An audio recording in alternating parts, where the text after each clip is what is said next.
Okay. Hi, everyone. I'm Shrinidhi. I'm a software engineer at Meta. Um, I'm going to be talking about the Veloxification of Sapphire.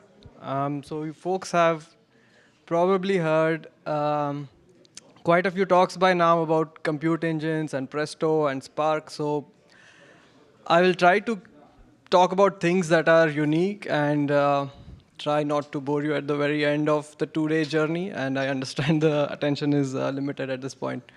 Okay. So also to make things interesting, I tried to maybe switch up the slides to tell a better story compared to what I had before. So we have the customer problem. I'll talk about why we are doing what we're doing, what's the vision, some of the architectural details, some things that we built in the engine that we think will generalize to other engines, what are the challenges, results, and the future. So yeah, I pulled up this slide. Before anything, I just want to throw this at you guys. This is, as Masha called it rightly yesterday, awkward engine. Why do we have it? Masha probably has better words. I had far worse words when I first encountered this. Okay, so let's take a look. What is the customer problem? In general, I think you're all familiar with this landscape in analytics where on the left side, customers try to run queries that they want fast responses on. And in the far right, you have workloads that need scalability, fault tolerance, Spark-like things. The stack I just showed you falls at the very far right. Think of it as ripping apart the Spark SQL part of Spark and adding Presto SQL on RDDs. That's basically what this stack is. Okay, why does it exist? I got to learn some realities as well. Firstly, are we solving a non-existent short-lived problem? This is a very awkward engine. Like, how has this survived the test of time? A few things, right? Presto is extremely popular at Meta. I almost attribute the existence of this engine merely to this one fact. Why this matters is Presto has first-class integration at all data analytics touchpoints. So users start their data journey at some Presto entry point, and eventually they want to productionize their workload, right? Customers don't like to move engines. Once they write something for their business, they want it to just work. They don't want to translate whatever they used in their research. They just want it to run every day or every hour. But eventually, data grows, queries start failing. Presto is massively parallel processing architecture. It has mcross and streaming shuffle, which limits the cluster sizes. Query zoom because you can't partition the data well enough or can't get the partition small enough on the machines that we have. Don't have fault tolerance beyond a few hours. If a worker goes away, the whole query fails. Sure, you've heard of this story. And everyone loves one-click reliability. So currently, this engine is bundled as a single line of code change in your existing like Presto or Prestissimo pipeline. Yeah, because of all these reasons, this exists. And even just last year, it kind of grew by 2x. But things are changing fast in the world of AI and agentic coding. So some of these realities might be different now. But regardless, I think what is the motivation and vision, and what are we trying to do here? So the vision is pretty clear, right? We want to run Excel-sized Presto SQL queries efficiently and reliably. Like there is no solution today that other than what we have built here, at least as far as I know. But also I understand that for the reasons that I mentioned before, this might be like a uniquely Meta problem. And that's why Meta has this engine that we've built. It is open source. It is in PrestoDB. So the other goal is to fully deprecate Presto Java worker at Meta. I think this is just in line with the Prestissimo journey that we have had. We don't want to run the Java worker anymore because of all the great reasons that Amit mentioned. How do we Veloxify this without it being like throwaway work, right? I think the thing we narrowly tried to focus on while trying to deliver on the first two goals was to figure out how we can get a few things right and use them as building blocks for the future. At least at the time we started the journey, there was no decided future as such. We had the paper that Pedro and others also authored for the composable data engine, but this journey started like somewhere around that time where there was an idea that there's going to be composability, and at some point we'll have something which we can build on. So with that in mind, we try to build things that we can transfer to the new composable data world. It's being called Axel now. So that's that. So now we'll talk about what are the few things we focused on and tried to get right that we actually will plan to kind of move to Axel.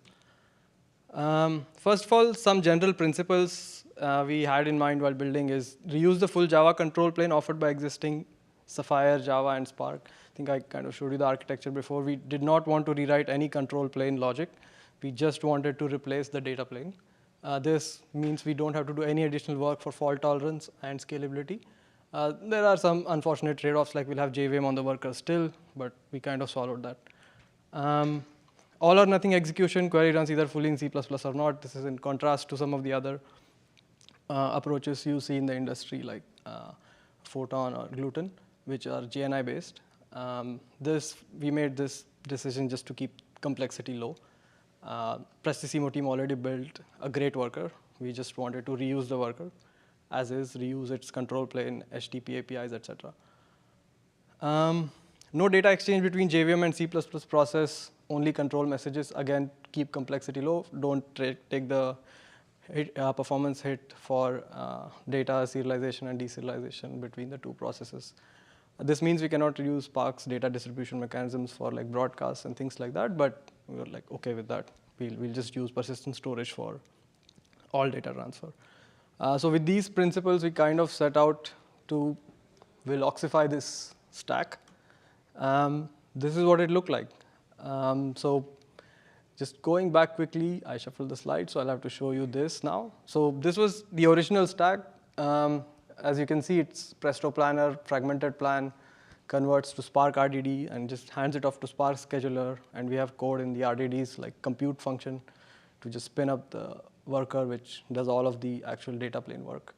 This red box on the right basically changed to, sorry for that, this, right, which is now the red box is a very thin control plane JVM, and we kind of spin up the Presto worker, use the familiar HTTP APIs of the Presto worker to spin up tasks, except also integrate with like the shuffle service for materialized exchange. This was the overall architecture, but going to what we tried to focus on and get right and is durable, right, which is no pun intended, materialized exchange. Why do we need it? This is the building block for fault tolerance. If you do not materialize your outputs, you cannot retry the set of tasks that fail that need those outputs. This is a classically known problem. Where is the complexity? The complexity for exchange is in the quadratic explosion of like data chunks. When you have like m like workers doing the scan and partitioning the data n ways, you get like m cross n chunks. And for large queries, this gets out of hand. And it creates, even if you think of writing all of those small chunks to files, it creates this random disk I/O pattern that is really bad for throughput, and your query just comes to a halt. And you'll be like basically hammering the I/O layer, service I/O layer. This is a known problem again. There are a lot of shuffle services outside. Meta uses Costco. Costco is the shuffle service. It converts random I/O to sequential I/O. You might have also heard of Magnet and a few other things. Costco, there is a YouTube link. You can watch that for more details. What is complex in this setup is the writers and the I/O path that is extremely performance sensitive. We do row by row processing, so you mess up, add an overhead, it immediately shows up in like 1.5x or 2x of the cost of the job. This is also the part that is not hardened anywhere today. with Velox. So we tried to focus on it so that we get to do it right. What does Velox already have for Exchange? Velox was first deployed in Presto, so it leans towards like streaming Exchange semantics. On the right path, you have like partition output and output buffers. But this output buffer kind of just waits around holding data for like an HTTP call to come in and take it. But in materialized Exchange, we actually want to push it out to the server that will do nice large IOs.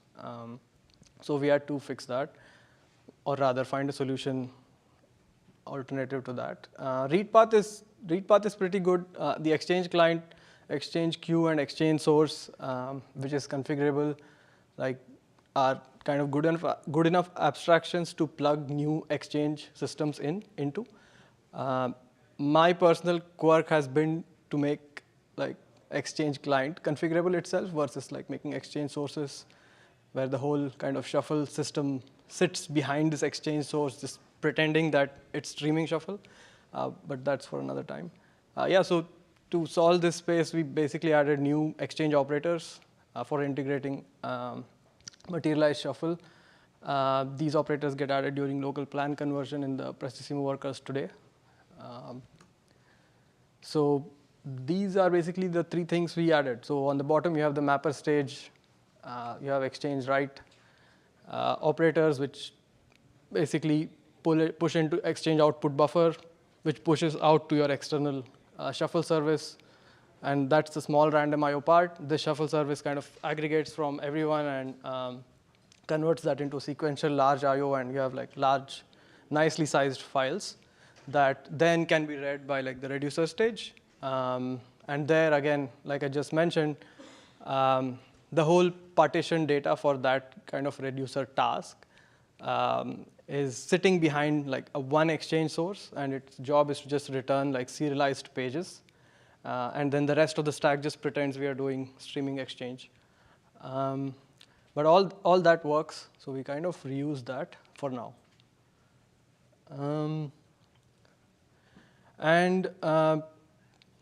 In our experience, the harder part of getting this done was the write path versus the read path. The read path is fairly simple. You just read files and just try to do it nicely in a way that Velox understands, and you can convert back to serialized pages. But the write path was like the trickiest to get right.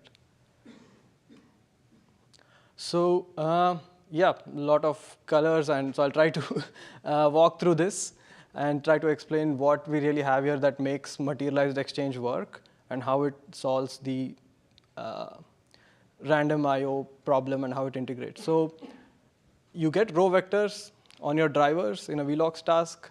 And then what you really need to do is partition all those row vectors into the right partitions. The simpler way to do this is to just have a buffer per partition. This is actually exactly what we do in streaming Exchange as well. You have an output buffer, and you have destinations, as it's called today, and you enqueue like pages into that destination, and then for destination 0, someone comes and makes an HTTP call. In our case, we just hold it there. But here's where it gets tricky, right?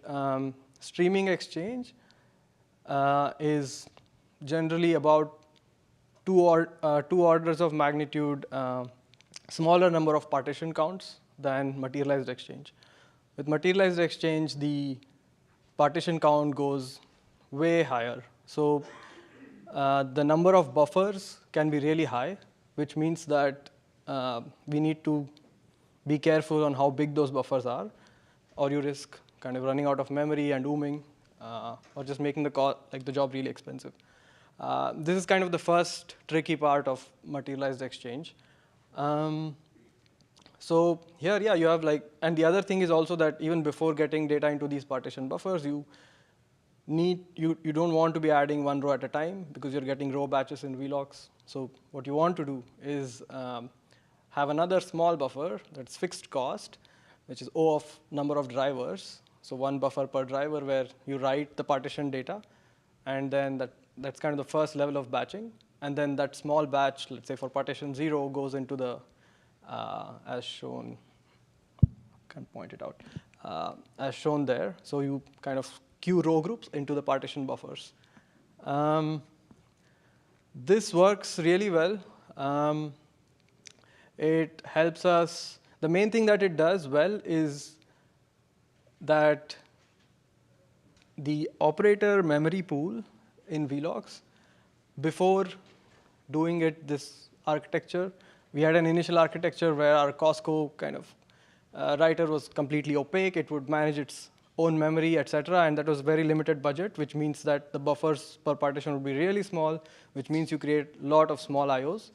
But now the good thing about this is that we integrate into the Velox memory pool, which means that if there is memory, we actually get to create larger per partition buffers, thereby being more efficient. So the write path costs are directly proportional to the number of packages you send and so on. So the bigger packages you create over the network, the lesser the cost is and the higher the throughput. So this kind of tight memory integration lets the exchange writer kind of burst.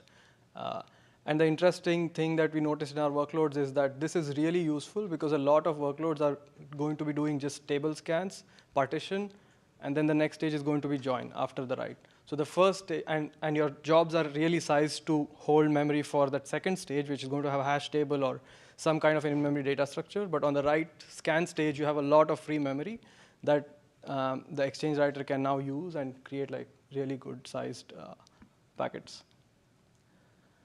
One of the things that I think we also, not I think, but one of the things that we kind of did right is from the beginning, like based on our principles we laid out, we actually worked with the Costco team at Meta to write native clients that they currently Costco is mainly integrated with Spark. They had a Java-based writer, and so in Spark the model is you have a task, you create like rows and you send out rows out of the task into the writer. So, but then that model doesn't work because we don't want to send data out of our CPU process. So we worked with them to actually write native readers and writer clients that directly integrate into the Velox, the CPP process, and Velox is aware of it. So that strategy has also worked out well. The other thing is also like, not sure you can see it, but on the right side of the biggest green box is kind of the mechanism we also are adding to integrate into arbitration. So when these partition buffers think that there is memory and they end up consuming it, but maybe there is not, we want the signal to kind of shorten the buffer sizes so that we are in the reasonable limits. So the reclaim trigger kind of lets us do that. It also lets us flush buffers when there is memory pressure. So this is showing very good results. And this is kind of the most performance-sensitive path in the stack right now. Well, other than what the Presto-on team already hardened, basically this was the main thing that needed hardening from a performance point of view. The next is exchange read. I think the exchange read part is fairly straightforward, and there isn't like a lot to kind of dive in. We hide behind like this exchange source and like create a Costco shuffle source, and like Costco actually supports like two kinds of shuffle. In one of them, it can actually sort the data for you if you're doing a sort merge join. This is an interesting thing about Costco. So we just have one native reader that has a package queue, but it's backed by different kinds of sortedness. And the Velox framework just sees data coming out. There isn't a distinction. It just sees serialized pages. The file readers are also integrated with the memory pool. Currently, we don't. The hope was that we can actually control the concurrency of the file readers based on how much memory is available. So we are set up well to do it, but we haven't added that yet. That's one of the future works. Currently, they just report the memory and participate in arbitration.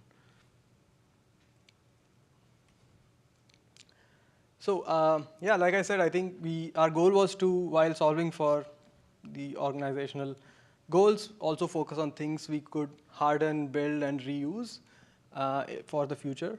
So right now, these are in Presto-OSS.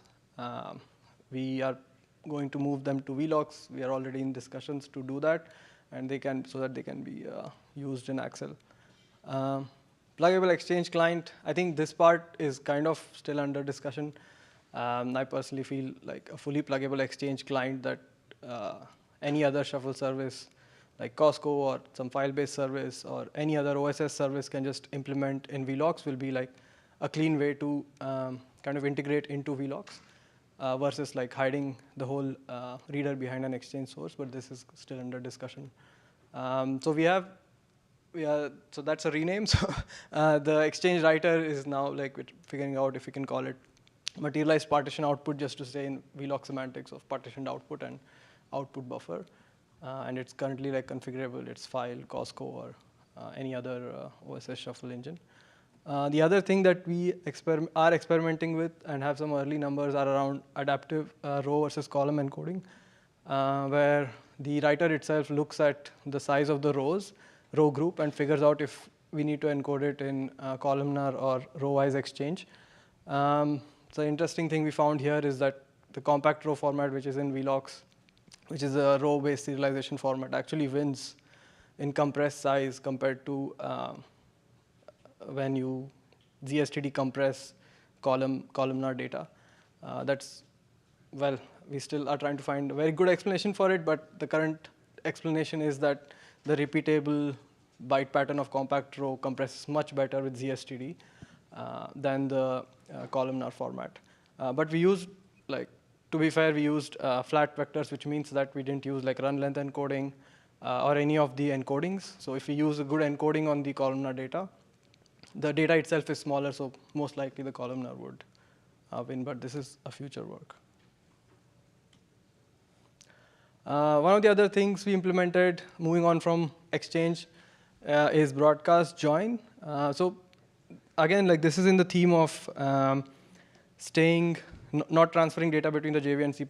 So Spark in general has broadcast variables where the driver will kind of broadcast the data, and you can use it as a hash table in your worker, but we write out files and we just pass around file metadata, and then we broadcast the file metadata that each worker would use to rebuild the hash table, read those files, and then do the probe.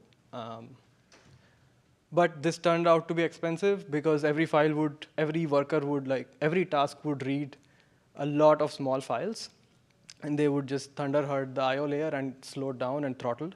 So we implemented hash table caching in Velox. What it does is you build the hash table only once per worker. It just avoids rereading small files and reconstructing the hash table. And you also save CPU time. There is a Velox doc on it. Again, this is just in the theme of, while trying to Veloxify the stack, what are the reusable things we can build here? So this is one another thing that we contributed. Sort merge join, I think we already touched upon this one. Instead of hash join, we use a merge join to kind of keep the memory pressure low when partitioning is not good enough. Data grows faster than shuffle systems can evolve, so even with our current shuffle system that's quite scalable, a lot of the jobs just have a lot of data that you can't partition well enough to do a hash join, so you need a sort merge join. So we added support for that. One interesting thing we found is that instead of sort, like if we use shuffle service to sort the data before reading, it's actually cheaper compared to having an order by in Velox. And when we investigated, the finding was that this is mostly because the order by does a lot of SERDE CPU cost on the spilling row vectors. The Costco reader is just going to like sort the keys. We serialize the key before, and not even touch the whole row to sort it. And once you have the sorted, the global sort done, you just deserialize the compact row into row vectors. Yeah, so, oh, okay. Sorry, I'm just trying to find, oh, it's 25 minutes, okay. Yeah, I think this part I'll just try to skim. I think we have heard quite a few talks kind of go through this. We just had to do a lot of shadow testing, performance testing to get the numbers we want. We did a lot of regression kind of tackling. And then we used these signals to also certify initial workloads, move them for productionization and rollout. Shekhar had a great talk, so you can refer to that.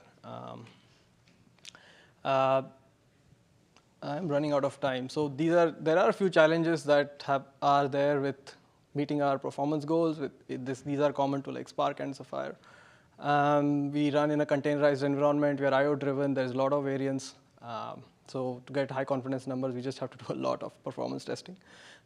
So I will also have to skip this, short on time.